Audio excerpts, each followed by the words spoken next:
স্থায়ী কমিটির অন্যতম সদস্য বাবু গশ্বর চন্দ্র রায়ের সুকন্যা অল্পনা রায় দিদি ও আজকের এই অনুষ্ঠানের প্রধান বক্তা হিসেবে উপস্থিত রয়েছেন নারায়ণগঞ্জ মহানগর ছাত্র দলের তুখর সিনিয়র যুগ্ম আহ্বায়ক জনাব খোকন ভাই ও আরো উপস্থিত আছেন বিশেষ অতিথি হিসাবে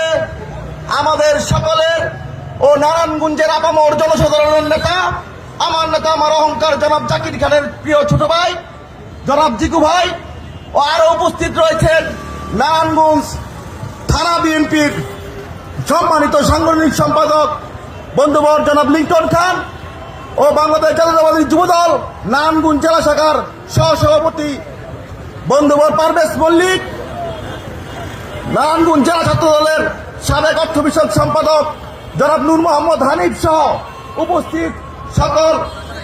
নেতাকর্মী ও সামনে বসে আছেন সকল নেতা অঙ্গ সংগঠনের নেতাকর্মী ও এলাকার বিশিষ্ট লোকজন, সবাইকে আমার নেতা আমার অহংকার জনাব জাকির খানের পক্ষ থেকে সালাম ও শুভেচ্ছা। প্রিয় উপস্থিতি, আমরা দীর্ঘদিন যাবৎ ফ্যাসিস্ট একটি সরকারের কাছ থেকে এই দেশকে স্বাধীন করার জন্য বাংলাদেশের আনাচে কানাচে রাজপথে আন্দোলন সংগ্রাম করেছি। প্রিয় উপস্থিতি, আমরা সবাই একটি কথা বলতে চাই, এই বাংলাদেশ 5ই আগস্টে ছাত্র জনতা তথা বাংলাদেশের 18 কোটি জনগণের মাধ্যমে স্বাধীন হলেও আমাদের নারায়ণগঞ্জ এখনো পর্যন্ত স্বাধীনতা অর্জন করতে পারেনি। প্রিয় উপস্থিতি, নারায়ণগঞ্জকে স্বাধীন করতে হলে নারায়ণগঞ্জে জাতীয়তাবাদী দলের সবচেয়ে নির্যাতিত নেতা জনাব জাকির খানকে মুক্ত করতে হবে। প্রিয় উপস্থিতি, আমরা সবাই চাই আগামী 7ই জানুয়ারি ওই অবৈধ ফ্যাসিস্ট সরকারের সাথে হাত মিলিয়ে তৈমুর আলম খন্দকার যে একটি মিথ্যা মামলা করেছিল নারায়ণগঞ্জে আপামর জনসাধারণের নেতা জনাব জাকির খানের জনপ্রিয়তাকে ঈশ্বান্বিত হয়ে সেই মামলার রায় হবে আগামী 7ই জানুয়ারি। সেই 7ই জানুয়ারি নারায়ণগঞ্জ কোর্ট প্রাঙ্গণে সকলে মিলে আমরা থেকে আমাদের নেতা প্রিয় নেতা জাকির খানকে তার মায়ের বুকে ফিরিয়ে দেব ইনশাআল্লাহ। আমরা আইনকে শ্রদ্ধা করি। আমরা একটু কথা বলতে চাই, সেই কথাগুলো হচ্ছে